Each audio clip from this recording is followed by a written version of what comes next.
Hello, darlings. You've all heard of Marilyn Monroe.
Welcome back, darlings. I'm TV host, entertainment journalist, Cognac, Wellerlane, and I'm here with co-owner Kat O'Neill at the White Room Gallery, this fabulous gallery right here in Bridgehampton, New York.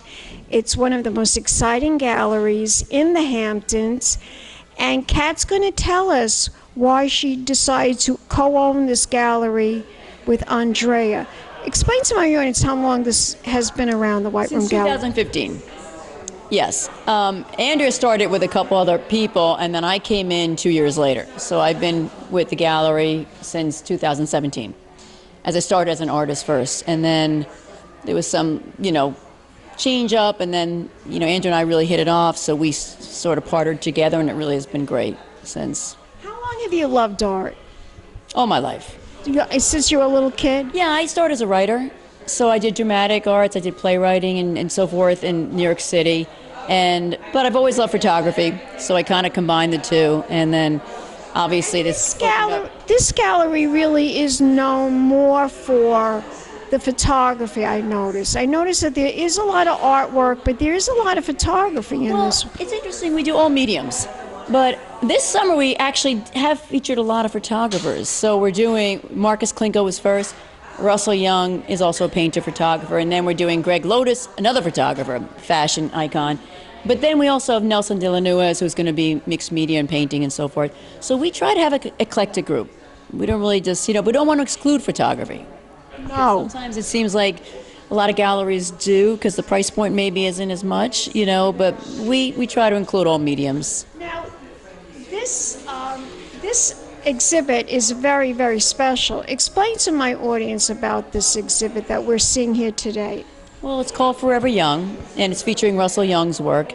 But what's interesting about it is, from his point of view as a quote, it's like it's the American dream, whether it, at what cost, really.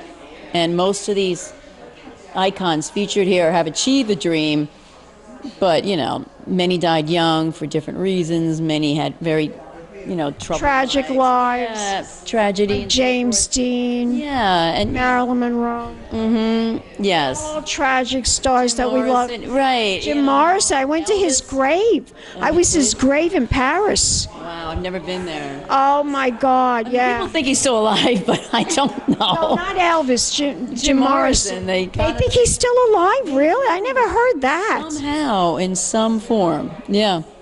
Wow. I mean, I've heard the stories about Elvis. Definitely Elvis. Yeah. But I never heard that about Jim Morrison. Yeah, he lives on somehow, somewhere. Yeah. It's pretty eerie. And Jimi Hendrix, obviously. Jimi Hendrix, too, yeah. The only one that's still alive, but she hasn't aged really well, is Bardot. Yeah, Bridget Bardot. She's the only one that I think he featured. She was the first one that had the I guess, tag, sex kitten. Yeah, she got that coin. What happened was Marilyn Monroe had that blonde, buxom bombshell thing going on, and they had other stars comparable like Jane Mansfield and Mamie Van Doren, and these were girls, these were stars that looked like Marilyn Monroe. When Marilyn Monroe died, she took that legacy of fame with her, and right after she died, that whole big blonde buxom that just died and evolved Brigitte Bardot, the sex kitten, the French European sex kitten, and all the exotics like Gina Lollobrigida and Sophia Loren. They were the ones that were the stars. But in the 50s, it was always the big bust.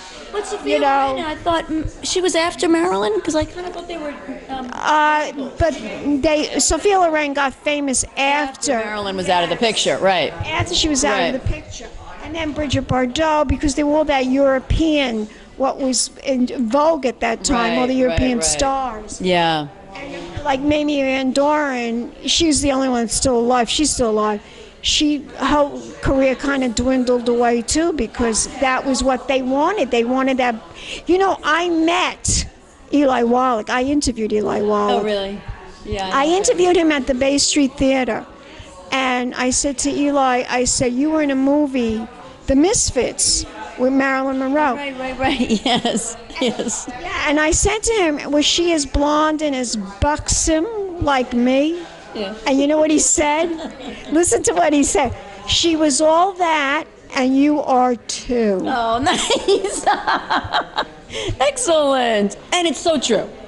Yes. Now, but more about the art. Now, tell my audience how many pieces are being featured in this exhibit today. We have 15 pieces of Russells in the show now. And obviously, you know, we try to keep some sort of essence of other art at all times too, but we really wanted to make a strong statement with his work. He really is the star artist today. He is, and he's, you know, so collected worldwide, and he just shows in all 3 auction houses. He's amazing, and a really nice guy as well, but just has a certain... I want to get him to come here. I want to interview him. He was supposed to come, but then he actually had some issues and he couldn't make it. But Where does he live, in LA? Yeah, that's what I thought. Yeah, but hopefully next time, you know. We're going to get him. We're going to get him. And you're going to call me when he comes, and I'm going to come running over to so you have to talk to me. You got to talk to Cognac. She's the one to talk to. Yes. Absolutely. So tell me, Kat. Tell my audience, where can we go to find more information about the White Room Gallery? Well, you could go to our website, which is the whiteroom.gallery, and then also Instagram is whiteroombh, and just give us a call. We're listed. Go look us up. This is the only gallery you own. Do you own others? We only own this one. We're doing the fairs now. We looked into some Palm Beach locations, but at the moment... Yeah, Palm Beach is fabulous. No, we thought about it. We're still considering it, but at the moment... Or Miami, too. Yeah. Because Miami, everybody goes to Miami for art. And we're doing the fair in Bridgehampton, August. Oh, yeah, tell us about that. Yes, it's Art Hampton's fair, which is in Bridgehampton, right across the street, almost. That's August 14th through 17th. So we're doing that. We don't have a booth number yet, but we got a big booth. So. You know how many pieces you'll be featuring in that? Not yet, but we're probably only going to do 6 artists, I think, this time. 6 more before. When you feature your art at those fairs, do they give you a limited amount of artwork that you can feature? Do they actually tell you how many you're limited? So you have to. It doesn't matter how many artists you bring. We have to make sure it's a beautiful booth, and we pride ourselves on that as well. So we're not going to overhang. Some people like hang up to the ceiling. We're not going to do that. So it's very tasteful. So if you could bring like 3 artists and have more of their work, or so we're going to bring Russell, we're going to bring Nelson de la Nuez, who's 2 of our top artists, and then several other artists we're going to bring. So we'll see how it goes. We want to make sure we curate it in our heads before we get there. Tell my audience one more time the website. Whiteroom.gallery. Fabulous. Thank you, Let's toast. Yes, let's do it. Let's toast. Salute to the White Room Gallery. Thank you, Cognac. Delicious. Let's air this. And we'll be back, darlings, with more interviews right here at the White Room Gallery. Pink champagne kisses.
Welcome back, darlings. I'm Cognac Wellerlane, TV host, entertainment journalist, and we are here at the White Room Gallery in Bridgehampton, New York, and this is a very, very special art show, and it's all about this fabulous artist, photographer, and I'm talking to this gentleman who is an art collector, and he came purposely for this event. Tell my audience why you love the White. First of all, introduce yourself to the camera. My name is Ed Burko. I'm from Manhattan. We have a place in East Hampton, and we come out here regularly during the summer. And we love the White Room Gallery. They have tremendous exhibitions. It reminds me of Chelsea and Soho in New York. Absolutely, same quality. Quality. And you know, the Hamptons have always had a history of art and artists. William de Kooning, Jackson Pollock, yes, and others, right? And so it's wonderful to have this New York quality gallery here in Bridgehampton, and so welcoming and wonderful exhibits and regular exhibits every month. They have a new artist. A new artist that they're featuring. Now tell my audience about the artist they're featuring today and why you're here. Well, I've just learned that he was a harpsichordist, and to play the harp you need to use two hands. Apparently he injured one of his hands, and so he took up art through photography. And his work is spectacular. This exhibit of Forever Young is about these people who are no longer with us. Yeah. And but he brings them to life with his colors and also with the diamond dust that he puts on them. Isn't it amazing the technique that he used to masterfully create this art, the technique of this powdery, glittery dust? Yes. I mean, I have actually dressed, I have a blue dress that has that glittery dust. I should have worn it tonight. That's the perfect dress for this opening. Perfect dress to wear. Next time. Yeah, next time. So have you bought any of this, any of his artwork? Not yet. We haven't. We're abstract art collectors, and we have art hanging in our apartment on the Upper West Side of Manhattan, as well as in East Hampton. And we like contemporary art. We like photography very much. And we're here to look and potentially acquire something for our collection. Yes. Now, how many pieces of art do you own already? Quite a bit. Several hundred, okay. Wow. Most are in storage, but we rotate them through the collection. And it's interesting, they're abstract, and the frames are very similar. It's a floating frame like they use here, which I like very much. The floating frame, it doesn't quite touch the art, and it provides a nice, just a finish to it on the boundary. What do you look for when you're looking for that next piece of art? Something that just strikes you that's stunning, that catches your Something eye. that speaks to you, right? It speaks to you, but and also has longevity to it. Something can speak to you, but it's short term, and other things speak to you, and you can look at it and study it, and you find something different from the perspective, the lighting, where you're standing, the distance. That's what I like about these. Some of these with the pointillism, you really have to step back. As you mentioned with the diamond dust, the pointillism dots are big, and if you're up front, it's one picture, and if you step back, it's a second picture, I know. You really and a see third the picture depth if of you it. come further back. So. Do you have a favorite artist or photographer? That you really There love are his work? so many. I mean, it's who's a favorite? They're all wonderful. I mean, Jackson Pollock with the drip paintings that were done in East Hampton are astounding. Willem de Kooning is astounding. Everybody loves Van Gogh. Van Gogh, right? yeah. Love Picasso. Well, those are Love the Picasso, classics. Those are the yes. classics. And photography. What's interesting to me, it's the new art. It's fairly recent. It's only in the last 40, 50 years that photography has now become an art form for collecting. This is true. It never used to be. You had to really use the stroke of the brush to create the art, but now you just have to have that certain eye that is artistic with photography, Yes. which that's a whole other art form in itself. It is, yeah. It's the view of reality through the lens, and then what you do with that reality, as we see here, the different coloring, the highlights. Andy Warhol started some of that with Marilyn Monroe. Absolutely. And you see some of this with the Marilyn Monroe paintings that are here in the photography, the photographs. I love the one in the front with Elizabeth Taylor. Oh, that's stunning. Isn't she's that a the most classic. beautiful? She had the most perfect face. Gorgeous, She did. perfect face. Very I think she's expressional. probably one of the most beautiful actresses that ever lived in the 20th century. But what about this one, the picture Bridget of Bardot on a motorcycle. That's a Pretty classic. sexy. Yes, and I'm surprised he didn't put the diamond dust on that one. He's got this wonderful yellow-green tint to it, so it's almost like black and white, but with a yellow-greenish tint. And I'm curious, I would like to ask him, if I could, why he didn't put the diamond dust on that particular one, like he did with the Marilyn Monroe and some of the others. Now, she's still alive. She is, and my wife was telling me that she hasn't aged very well. No, she Such a hasn't. beautiful woman. It's a shame. It is a shame, but this is part of life, right? Everyone is forever young, and then we're not forever young, and we leave our mark, hopefully. But she was incredibly stunning in She her was day. stunning. Well, I mean, look at that picture. She is the epitome of the mid-1960s. The long blonde, the beginning of the hippie and the rock and roll movement, stunning figure. I know, I wanted to be her.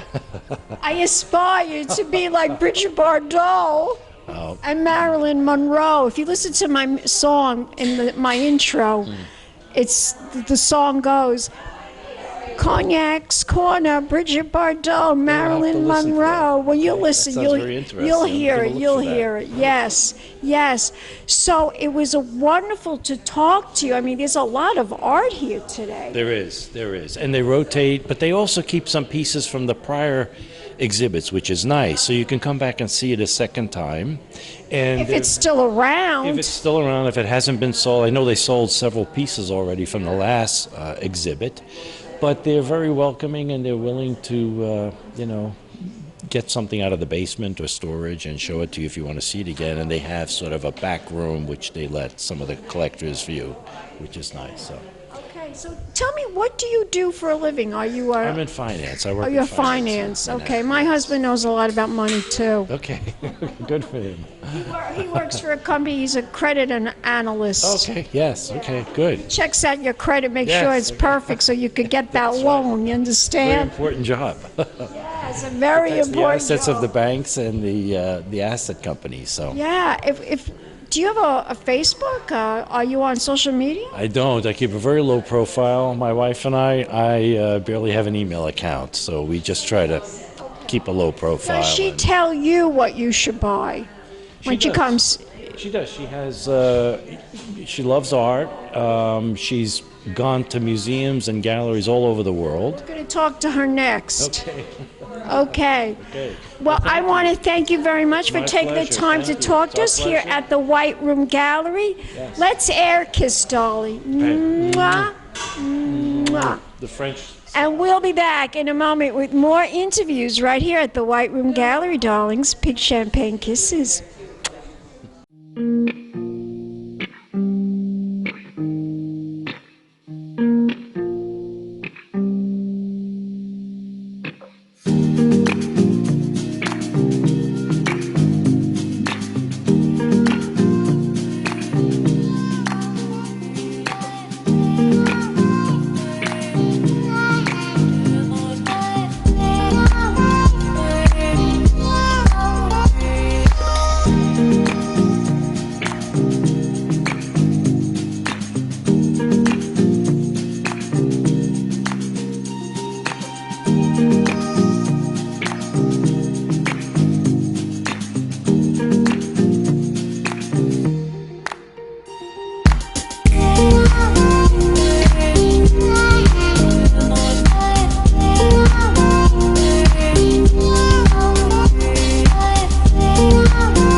Welcome back, darlings. I'm TV host, entertainment journalist, Cognac Wellerlane. We're here at the White Room Gallery. It's all about Russell forever, right?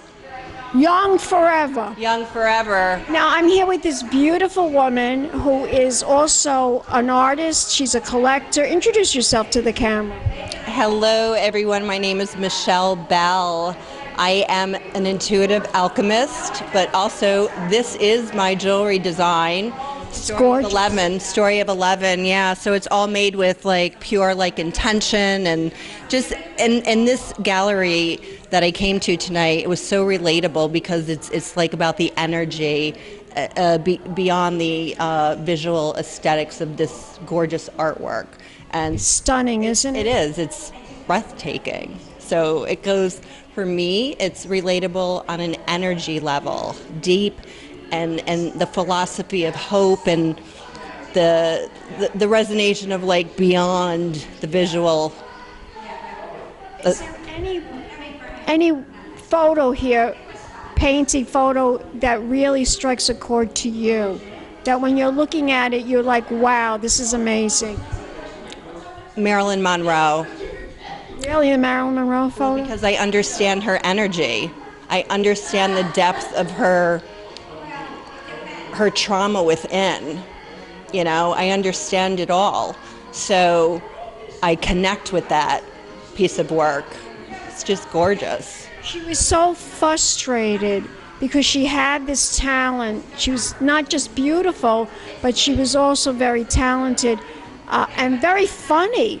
But people couldn't see, the movie people just wanted to make money off of her, and the only way they felt they could make the money off of her is her being sexy. But she was so much more than that. Yeah, Hollywood, I know Hollywood. I know the industry really well. I'm an award-winning screenwriter.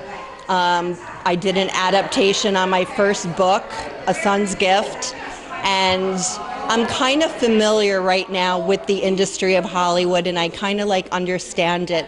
But being like an intuitive and a very emotional human, like a human, like I understand Marilyn. I get it all, and she was so beautiful,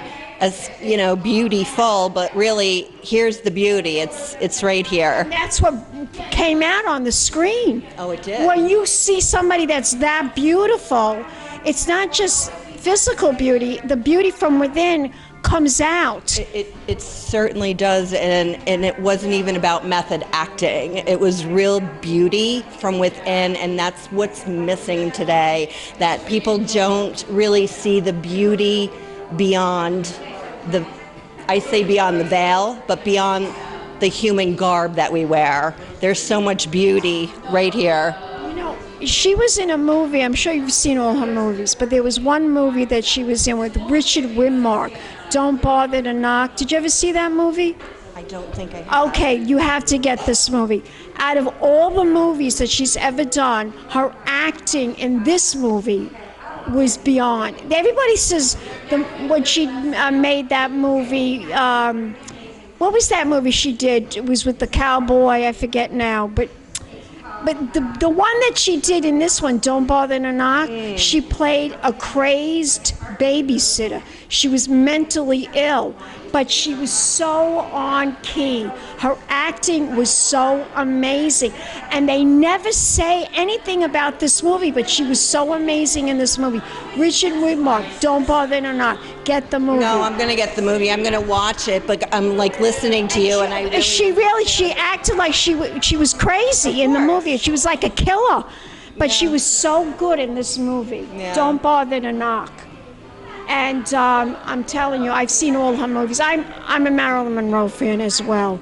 She was a Gemini, and I'm a Gemini. Oh, my two children are Geminis. I totally understand. So yeah. So tell my audience a little bit more about your art. This is your art or your jewelry. How long have you been designing jewelry? So the unalome symbol represents the journey that we take in life. I call it a shit show. And then we reach some sort of peace within our heart, but we're allowed each time to go back to the shit show, but we go back more empowered, and that's what this jewelry represents. These are the unalome earrings. I have a whole collection. It's called Story of 11, but this is the warrior collection, and each piece, the stones are made in Brazil and shipped over to my jeweler in Turkey, and they're all one of a kind. You'll never find another piece like it, but the unalome collection is primarily about the warrior human, of what we've endured in our transition through life. Fabulous. Are you going to write any more screenplays for Hollywood? I am on my second screenplay, but right now I'm actually hoping to get into pre-production with A Son's Gift. It's a beautiful tale of grief, but ultimately love and strength. I wrote the screenplay at the bedside of my mom when she was transitioning 2 years ago, and it's, I'm going with the movement of the universe, and if it resonates with anybody, it's a powerful, powerful, beautiful story. It's going to change people's lives. See it at the Hamptons International Film Festival, maybe? Yeah, yes. You're going to invite me to see this movie? I have to see this movie now. It's beautiful. Yes, absolutely, definitely. I look forward to this film. It sounds extraordinary. I want you to tell my audience, do you have a website for us to go to find out more information about your jewelry, your films, and everything you're working on? Yes, so my personal website is Michelle with one L, Cynthia.com, and my jewelry is storyof11.com. My books they're all over Amazon. The audio book for A Son's Gift is on Amazon. I just started the courses on the 7 stages of grief. So there's a lot of little nuggets, because when my son transitioned in 2005, I had no other choice but to pivot with purpose. And this is why I do what I do. You're fabulous. Let's toast to the White Room Gallery. Let me get my drink. Let's toast. Salute. Nastrovia. Yeah. Let's air this. And we'll be back in a moment, darlings, with more celebrity interviews right here in the Hamptons. Keep watching. Pink Champagne Kisses.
Darlings. I'm TV host, entertainment journalist, Cognac Wellerlane, and we, of course, are here at the White Room Gallery for this very important exhibit of Russell's Forever Young exhibit. And I'm here with this very famous astrologer, and she does astrology for the stars. Introduce yourself to the camera. My name is Jenny Lynch, and I'm an astrologer. Now, tell my audience what's going on in the world right now. It's pretty. What's the word? Yeah, no, it's very crazy right now. It feels crazy. People have been calling me up and telling me, what's going on? It's June. What's going on? Very volatile. That's the word I was looking. Very volatile. It feels very unsettling. You know, we're on the brink of maybe we are in a recession, but maybe a depression. Even who knows what's going on there? I heard that we really are at war, but this is a communication war. Are you hearing that, or are you seeing that? It's a communication war. Well, you know, I really think that everything's become very political. I mean, everything's become so political. So it's hard to get a consensus going. So yeah, it's a difficult time to be in right now. I heard also that my cousin tells me these because she looks up people like you and she finds out information, and she's telling me that our world is dying as we know it. Is that true? You know, like on the big level, you'll hear astrologers say things like that. Yeah, like we're never going back to where we were. We're creating a whole new world.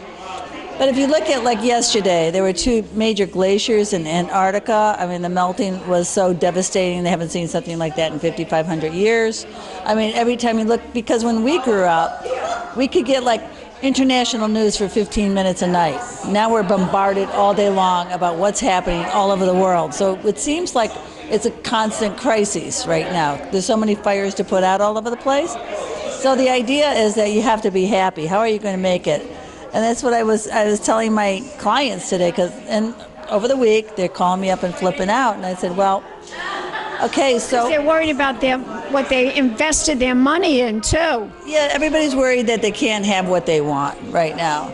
And so I said, what are you going to do? Are you going to just, like in jail, are you going to just grab the bars and shake the door and try to break it down, or just detach and get centered and balanced and be happy with the way things are, because you can't change them. You can't. No, and so Why do you think I'm doing what I'm doing? I got to do something.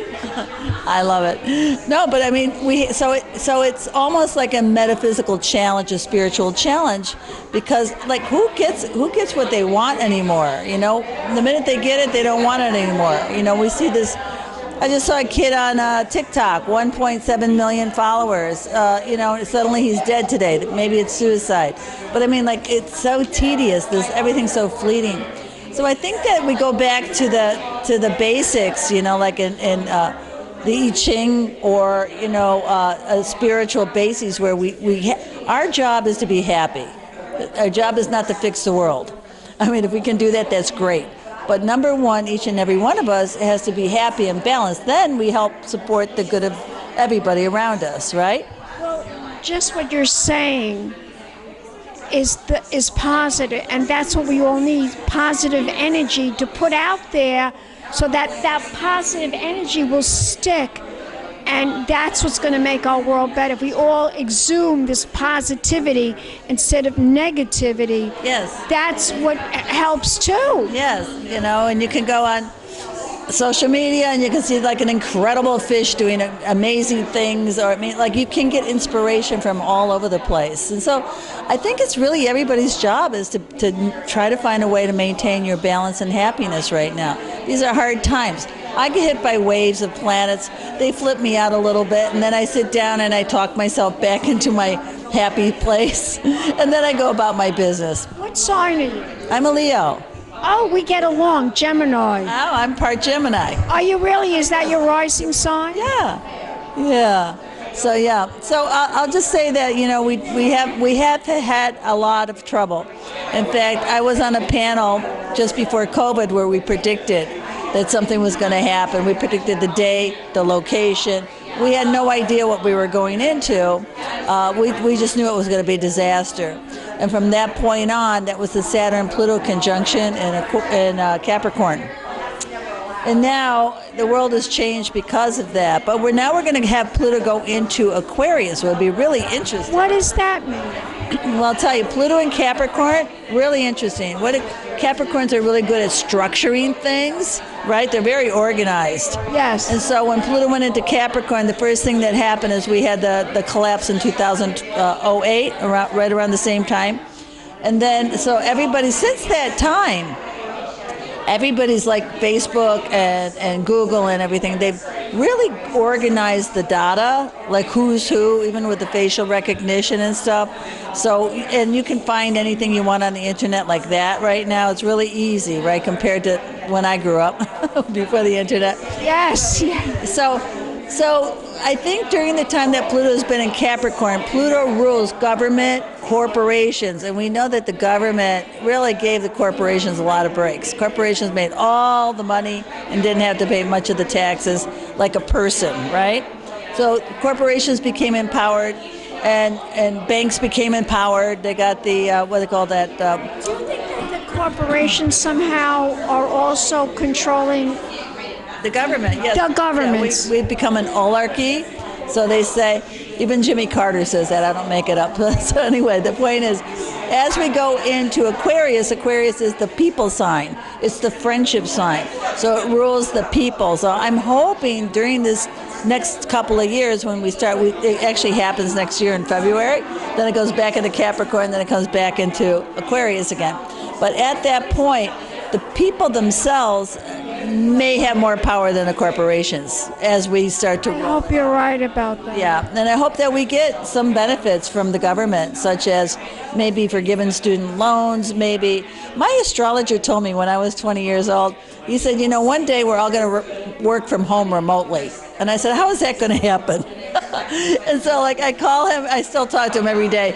And so I say, like, you're right again, you did it again. And so I do. I mean, I'm here today, obviously, because I still love to be with the person and interview, you know, one-on-one. But I do a lot of interviews on Zoom now. Oh, yeah. So I do both. All my practice is almost all Zoom now, yeah. My cousin, she listens to all kinds of astrologers and psychics and everything. Ralph Smart, did you ever hear of him, Ralph Smart? Is that Richard Smart? No, Ralph Smart. He's a good-looking black guy. He's so yes, psychic. I have heard of him. Yeah, she said that according to, she did the astrology too, and we're not going to really, this country's not going to get better until 2026 maybe. Well, you know, that's because America's having its Pluto return, and we can expect, you know, the politics to be in a way that no one's going to agree, you know? And so the next election is very scary when it comes to, like, how is it going to roll out, right? So it's very scary stuff right now. Yeah, and a lot of people have left the country. A lot of people are moving to Portugal and elsewhere. And what makes them think it's any better there? That's the point. Is now that we have globalization, there's no denying it. And Biden said today he was going to send migrants over to Spain. I'm like, okay. But, like, so what is Spain going to be like 10 years from now, 5 years from now? So, like, everything has been shifting. Since we got the globalization thing going, it's really been challenging. I mean, I could talk volumes about how it affected American culture. I don't like this globalization. I'm not for it. You're not for it either. No, I am not. I'm not for it. But you are fascinating. Can you tell my audience some of the people? Is that allowed to ask you who some of the celebrities are that come to you? But I can tell you, if you think big corporations, we're talking CEOs. They come to you. Believe it or not, it's pretty shocking. But anyway, and it's funny because, you know, you think somebody who's in charge of, like, a huge business, why would they ask you what you think, right? But, you know, astrology really is a science. It's a science, really. Yeah. It's not foo-foo anymore. No, it's really popular now. But, you know, it was my generation that brought it back because I'm a hippie, an old hippie. So back in the 60s, the hippies made it like, yes. But back in the hippies brought it back to life because it was kind of dead. So we had a little astrology center in New York, and the books started coming out, and this was way before computers. We would do the charts by hand, and there were just a few astrology books on the market. Now you see everybody's on So everybody's on the internet. There's a million. I decided not to go on YouTube when it opened because I had been working for Condé Nast, writing for horoscopes all over the world. And I had my own TV show in New York, and I had a big booming clientele. So I didn't really want to go on YouTube because I don't know who's out there. Where was it, on Manhattan Neighborhood Network? Yeah, that's where I am. I'm on Manhattan Neighborhood Network. Yeah. Interesting. But anyway, what happens now is a lot of the astrologers that made it big on Facebook or Instagram or YouTube, I hear that they're being scammed, and people are like constantly asking their fans for money and this and that. So sometimes it's a little shaky to be like out in the public. So I like to work by referral. That way I know someone already thought, Jen's good, go to her. Do you have a website? Yeah. Tell my audience your website. Okay, it's JennyLynch.com. Spell it. JennyLynch.com. Fabulous. Let's air. And we will be back with more. Don't go away yet. We'll be back with more celebrity interviews, darlings. Keep watching. Pink champagne kisses. Hello, darlings. You've all heard of Marilyn Monroe. Some of you know Bridgehampton.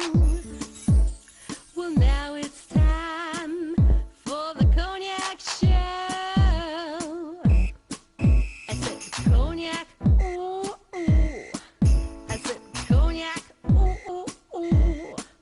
I'm a bubbly blonde, fabulously dressed to impress. One of a kind girl. I was brought into this world wrapped up in pearls. I love to mingle, though my husband reminds me I'm not single. I meet and greet both the famous and the elite. I ride in limousines, drinking the finest champagne, wearing furs, dazzling diamond jewelry. A girl can't complain. I live the upscale life, dining in the finest restaurants, eating the best caviar for free. And no matter how much I enjoy cognac, ooh, ooh. I said cognac, ooh, ooh, ooh. It's been a Crybaby Productions, darlings.